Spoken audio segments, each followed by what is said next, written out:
¿aún es necesario elaborar el libro tributario o de registro de diferencias? Miren, el libro tributario o el sistema de registro de diferencias es algo que en realidad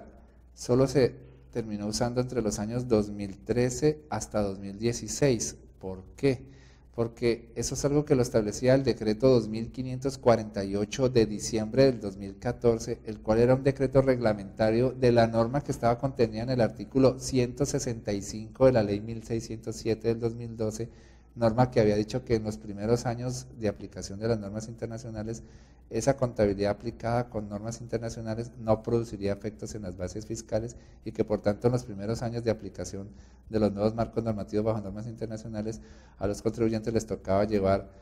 registros de sistemas de diferencias o libro tributario aplicando las normas de los decretos del año 1993, del 2649 y del 2650 de 1993, para de esa forma seguir obteniendo las bases fiscales. Entonces, ¿qué es lo que sucede? Eso en realidad solo tocó utilizarlo, ese libro tributario o el sistema de registro de diferencias, solo tocó utilizarlo hasta el año 2016. ¿Por qué? Porque a partir del 2017 quedó derogado el artículo 165 de la ley 1607 del 2012, y si quedó derogado el artículo 165 de la ley 1607 del 2012, que fue derogado con el artículo 376 de la ley 1819, si quedó derogado el artículo 165 de la ley 1607 del 2012, pues por simple lógica también queda derogado el decreto reglamentario 2548 del 2014, que hablaba de estar llevando el libro tributario o el sistema de registro de diferencias. Consecuencia de eso, durante este año 2017 y siguientes, para los obligados a llevar contabilidad, pues entonces la contabilidad que auditaría la DIAN es la contabilidad llevada bajo los nuevos marcos normativos internacionales,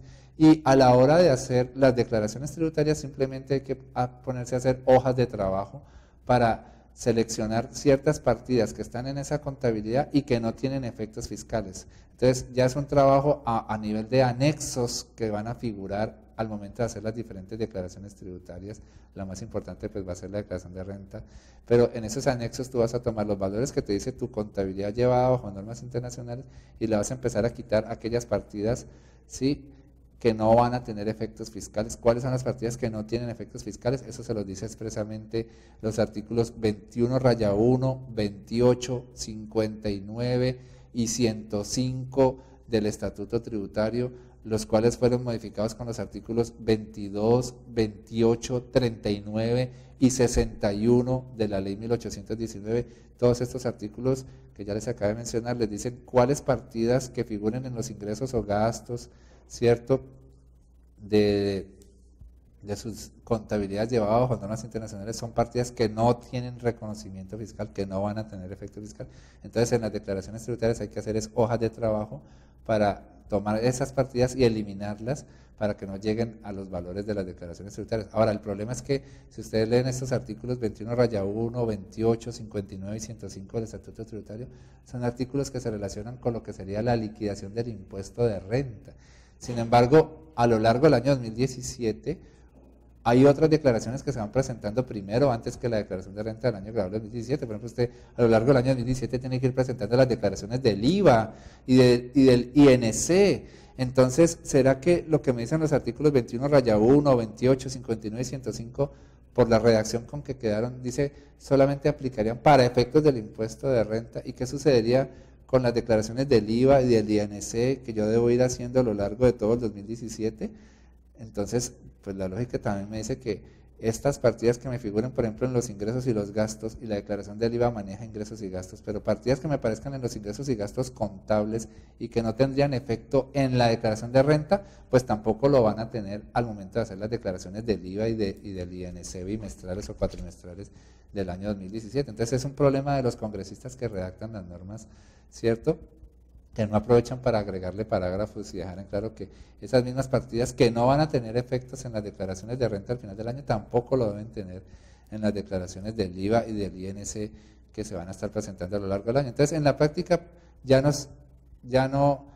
DIAN entonces a partir del 2017 siguiente ya no va a llegar a las empresas a pedir el libro tributario, sino que va a pedir es la contabilidad oficial, y esa contabilidad oficial entonces va a ser la base para soportar las declaraciones tributarias con sus respectivos anexos en los que aparezcan partidas conciliatorias. Y sucede adicionalmente que la reforma tributaria también creó un nuevo artículo que es el 772-1,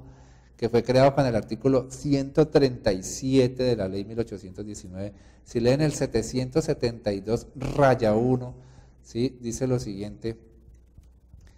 dice: conciliación fiscal sin perjuicio de lo previsto en el artículo 4 de la ley 1314 de 2009.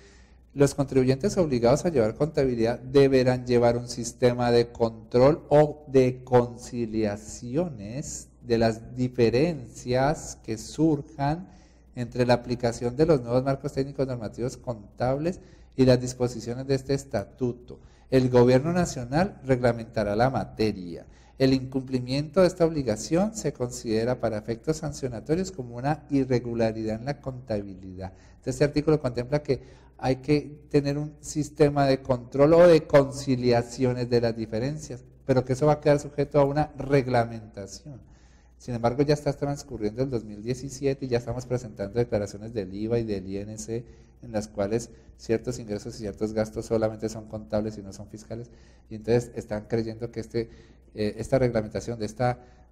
sistema de control o de conciliaciones solamente se va a requerir es para hacer al final del año la declaración de renta. No, uno lo requeriría temprano para saber qué clase de conciliación es la que la DIAN quiere que uno le muestre, por ejemplo, al hacer una declaración del IVA o del INC. Pero entonces ahí está otra particularidad de todos los cambios que hizo la ley 1819, que es que vamos a tener que esperar una reglamentación para esta norma del artículo 772-1, a ver qué clase de sistema de control o de conciliaciones es el que quiere la DIAN que le elaboremos, me imagino principalmente para la declaración de renta al final del año.